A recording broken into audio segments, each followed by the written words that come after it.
Hello और welcome student. स्वागत है आपका करण गुप्ता ट्यूटोरियल क्लासेस में, जिसमें हम आज बात करेंगे। जैसे कि आप जानते हैं कि हमारी एक सीरीज चल रही है जिसमें हम बात कर रहे हैं डेविएशन के ऊपर।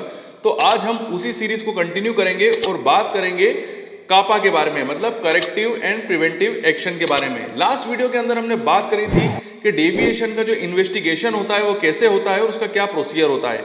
आज हम बात करेंगे कि जो इन्वेस्टिगेशन के बाद जो करेक्टिव और प्रिवेंटिव एक्शन लिया जाता है क्यूए डिपार्टमेंट के द्वारा, वो कैसे लिया जाता है और इसकी प्रोसेस क्या होती है। तो ज्यादा समय नहीं गवाते हैं और चलिए स्टार्ट करते हैं। तो सबसे पहले हम ये समझते हैं कि कापा क्या होता है। कापा का मतलब होता है करेक्टिव एंड प्रिवेंटिव एक्शन।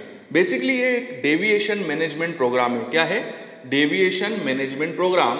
मतलब जब डेविएशन हो जाता है तो उसको फिर उसके बाद जो प्रोसेस की जाती है इन्वेस्टिगेशन के बाद, तो जो भी प्रोसेस होती है उसको हम जिस तरीके से हम डेविएशन को मैनेज करते हैं या उसको रोकने के लिए जो भी हम उपाय करते हैं या जो भी हम डिसीजन लेते हैं, इसको अगर हम बोलें तो इट इज कॉल्ड, मतलब इसको अगर हम समराइज करें तो इस पूरे एक्शन को बोला जाता है कापा, मतलब करेक्टिव एंड प्रिवेंटिव एक्शन। तो नाम से पता चल रहा है कि करेक्टिव एंड प्रिवेंटिव एक्शन। तो सबसे पहले हम जो डेविएशन हो गया है उसको हम करेक्ट करने की कोशिश करते हैं और फिर उसको प्रिवेंट करने की कोशिश करते हैं। मतलब पहले हम उसको ठीक करते हैं और फिर उसको रोकने पे जाते हैं। मैं आगे चल के आपको पूरा क्लियर भी करूंगा, बट कापा का जो एक फुल फॉर्म है वो यही है कि डेविएशन को मैनेज करना और आगे ना हो वो डेविएशन या वापस डेविएशन ना दोहराया जाए, तो इसको हमको करना पड़ता है कि इस प्रोसेस के थ्रू हम उसको कंप्लीट करते हैं कि ये डेविएशन आगे चल के ना हो। तो जो भी एक्शन लिया जाता है उसे फुल समराइज फॉर्म में हम कहते हैं कापा। तो सबसे पहले हम बात करते हैं करेक्टिव एक्शन की और फिर हम बात करेंगे प्रिवेंटिव एक्शन की। तो देखिए, सबसे पहले होता है करेक्टिव एक्शन। जब डेविएशन हो जाता है तो डेविएशन हो जाने के बाद हम करेक्टिव एक्शन करते हैं। मतलब जो तुरंत एक्शन लिया जाता है, इमीडिएट एक्शन जो होता है, it is called corrective action. तो यहां पर हम ये कोशिश करते हैं कि मान लीजिए कि डेविएशन हो गया। अब डेविएशन होने के बाद डेविएशन रिपोर्ट हो गई और क्यूए के जो पर्सन आते हैं बेसिकली वो ये चेक करते हैं। बेसिकली वो सबसे पहले तो इन्फॉर्मेशन गेन करते हैं, कैसे हुआ, किसने किया, कब किया, कौन सी बेच में हुआ और कितना ज्यादा डेविएशन हो चुका है। उसके बाद वो करते हैं कि इसको करेक्ट करने की कोशिश करते हैं। कोशिश ये करते हैं कि अभी हम प्रोडक्शन स्टार्ट रखें और कोशिश ये करें कि हमको जितना नुकसान हुआ है उसको हम कम से कम करके प्रोडक्ट को मार्केट में भेज दें। देखिए, यहां पर कोशिश, जैसे कि मैं पहले भी वीडियो में बता चुका हूं कि ये कोशिश बिल्कुल भी नहीं है कि गलती हो गई है तो भेज दो। अगर ऐसा लगता है कि गलती बहुत ज्यादा हो गई है और अब हम प्रोडक्ट को होल्ड करना पड़ेगा, ये प्रोडक्ट को फेंकना पड़ेगा, जिसे हम डिस्कार्ड कहते हैं, वो करना पड़ेगा, तो करेक्टिव एक्शन के अंदर भी वो एक्शन लिया जा सकता है। ऐसा नहीं है। तो यहां पर उस प्रोडक्ट के साथ हम क्या कर सकते हैं, कितना अच्छा उसको ठीक करके कोशिश ये करेंगे कि करेक्ट करके हम उसको भेज दें। बट अगर नहीं हो रहा है तो डिस्कार्ड भी कर सकते हैं। तो उस समय जो तुरंत लिया गया एक्शन होता है, it is called corrective action. इसको मैं एक एग्जांपल से और समझाता हूं कि मान लीजिए कोई एक्सीडेंट हो गया है और एक्सीडेंट में खून बह रहा है, तो सड़क पर तो हम ऑपरेशन कर नहीं सकते हैं। उस समय हमको कुछ ना कुछ इमीडिएट एक्शन लेना पड़ेगा। तो इमीडिएट एक्शन क्या हो सकता है कि हम उस समय उसका ब्लड फ्लो को रोकने के लिए हम उस पर थोड़ी पट्टी बांध दें या कोई कपड़ा बांध दें। तो इस टाइप का जो एक्शन होता है जो तुरंत लिया जाए, जिससे हम अपने लॉस को कम से कम कर सकें, इसे बोला जाता है करेक्टिव एक्शन। इस एक्शन के बाद कोई गारंटी नहीं है कि डेविएशन वापस होगा, जरूर होगा, क्योंकि ये कोई परमानेंट इलाज तो हमने किया नहीं है। तो करेक्टिव एक्शन के अंदर कोई परमानेंट इलाज नहीं होता है। उस समय जो कंडीशंस होती है उसके हिसाब से हम जो डिसीजन लेते हैं, करेक्ट करने की कोशिश करते हैं, उसे बोला जाता है करेक्टिव एक्शन। ठीक हो गई बात? तो मैं कुछ करेक्टिव एक्शन के आपको कुछ एग्जांपल बताता हूं, तो आपको और भी चीजें जो होंगी वो क्लियर होंगी। जैसे कि हमको मान लीजिए कि प्रोडक्ट है और प्रोडक्ट के अंदर डेविएशन हो गया, तो प्रोडक्ट को हम क्वारंटाइन कर सकते हैं। मतलब अभी कुछ देर के लिए रख दो, इसकी हम क्यूसी में जांच कराएंगे, उसके बाद फिर हम सोचेंगे हमको करना क्या है। या हम उसको आइसोलेट करके रख सकते हैं, मतलब आइसोलेटेड करके साइड में रख दिया, ठीक है, वहीं पर ही, मतलब डिपार्टमेंट में ही आइसोलेट करके रख दिया। चाहे क्यूसी डिपार्टमेंट में हमने उन सैंपल्स को बोल दिया कि अभी आप थोड़ी देर के लिए रख लो, या डिस्कार्ड ही कर दिया, लग रहा है कि प्रोडक्ट ही बहुत खराब बना है, तो हमने करेक्टिव एक्शन के अंदर ही कह दिया कि ये प्रोडक्ट डिस्कार्ड करो, फेंको इसको। ठीक है, तो इस टाइप के जो एक्शन होते हैं वो करेक्टिव एक्शन होते हैं। या इक्विपमेंट से रिलेटेड कोई प्रॉब्लम आ गई है, इक्विपमेंट जो है वो डेविएशन शो कर रहा है, तो इक्विपमेंट को रिप्लेस करा या उसका हमने वापस से कैलिब्रेशन करवाया या उसका थोड़ा सा सर्विसिंग करवाई, तो ये भी एक करेक्टिव एक्शन के अंदर आता है। ज्यादातर तो इक्विपमेंट की सर्विसिंग होती है या उसको रिप्लेस कर दिया जाता है करेक्टिव एक्शन के अंदर। और अगर प्रोसेस के अंदर कोई डेविएशन हो रहा है तो जो मैन्युफैक्चरिंग प्रोसेस है उसी को रोक दिया, सस्पेंड कर दिया कुछ समय के लिए। और या तो फिर हम जो टेस्ट सैंपल्स हैं, जैसे प्रोसेस के अंदर कोई प्रॉब्लम है तो उसकी सैंपलिंग करके क्यूसी में पहुंचवा दी, जिससे हम क्यूसी में जाके बोलें कि आप पहले चेक करके बताइए कि रिजल्ट जो है वो सही आ रहे हैं कि नहीं आ रहे हैं, प्रोडक्ट जो है वो प्रॉपर प्योर है कि नहीं है, उसके अंदर कोई इंप्योरिटी तो नहीं आ गई। या हम रिकवरी प्रोसेस पे जाते हैं कि रिकवरी प्रोसेस की तरफ चलेगा और वहां पर हमने ये देखा कि प्रोडक्ट जो है वो प्रॉपरली जो ड्रग का कंटेंट है वो रख रहा है कि नहीं रख रहा है। तो ये कुछ ऐसे एक्शंस होते हैं जो रिकवरी एक्शंस के अंदर होते हैं।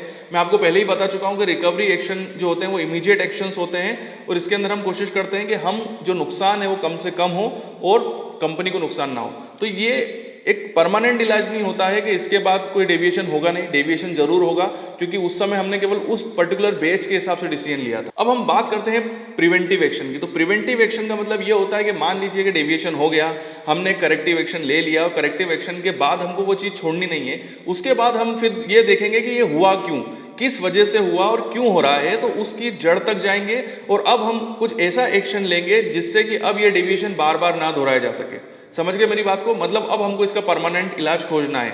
तो जैसे उसी एग्जांपल को ले लेता हूं, जब एक्सीडेंट हुआ था तो खून तो रुक गया था, हमने पट्टी बांध दी थी, तो ये तो एक इमीडिएट और एक करेक्टिव एक्शन हो गया। अब हम उसको हॉस्पिटल लेके गए और हॉस्पिटल में उसको टाँके लगे या उसका ऑपरेशन हुआ, मतलब उसका सिस्टमेटिक वे में इलाज हुआ जिससे कि वो बाद में जो है वहां पर ब्लड जो है वो फ्लो होना बंद हो जाए।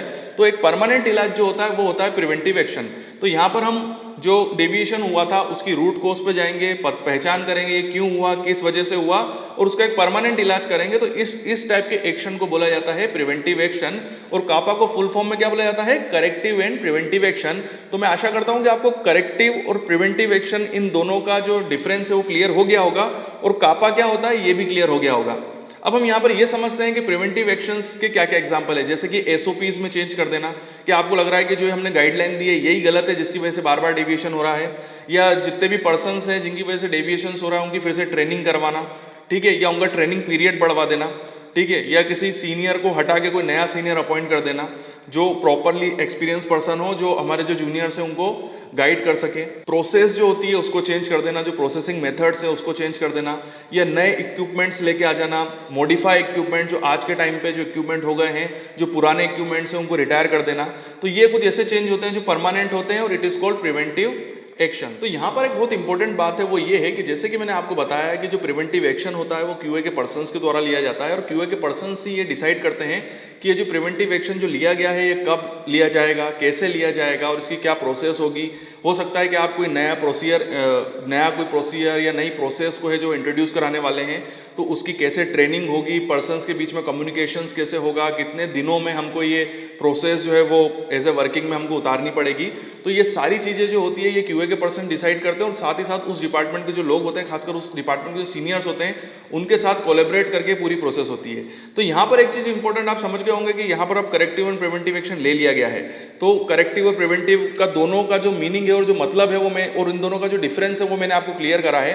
बट यहाँ पर चीज़ यहीं पर खत्म नहीं हो जाती है। अगर आपने कोई प्रिवेंटिव एक्शन ले लिया है, मतलब कापा ले लिया है, तो उसका मार्केट, मतलब जब आपका प्रोडक्ट मार्केट के अंदर जाएगा तो वहां पर उसका क्या असर होगा। ऐसा तो नहीं है प्रोडक्ट ड्रग जो कंपनी तक था वहां तक तो स्टेबल था, बट जैसे ही मार्केट में गया वहां पर अनस्टेबल हो गया और वहां पर एडवर्स इफेक्ट दिखाने लग गया।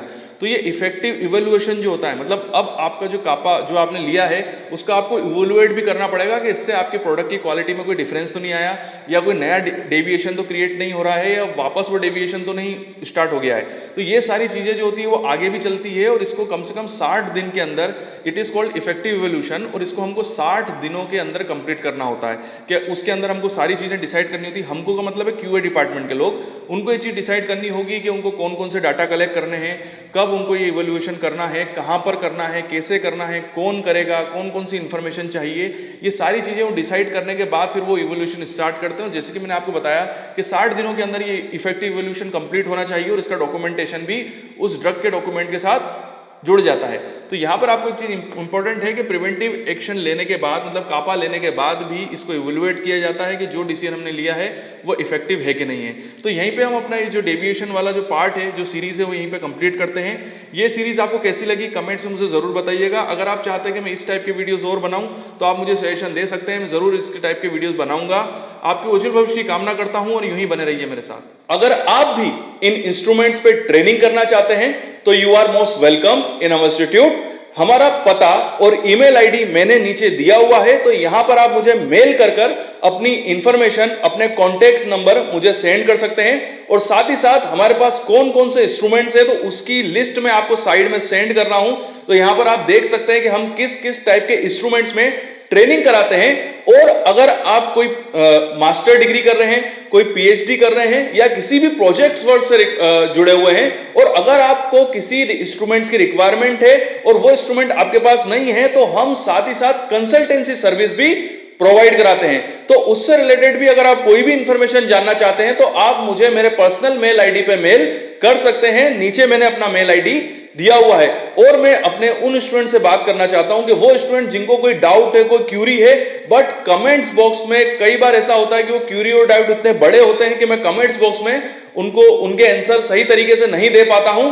तो आप मुझे मेरे इंस्टाग्राम पे फॉलो कर सकते हैं। ये मेरा इंस्टाग्राम आईडी है। तो यहां पर मैं आपसे डायरेक्टली कांटेक्ट में आ जाऊंगा और आप मुझे डायरेक्टली क्वेश्चन पूछ सकते हैं और मैं आपके सारे डाउट जरूर क्लियर करूंगा। तो वीडियो देखने के लिए थैंक यू वेरी मच और यूं ही बने रहिए मेरे साथ।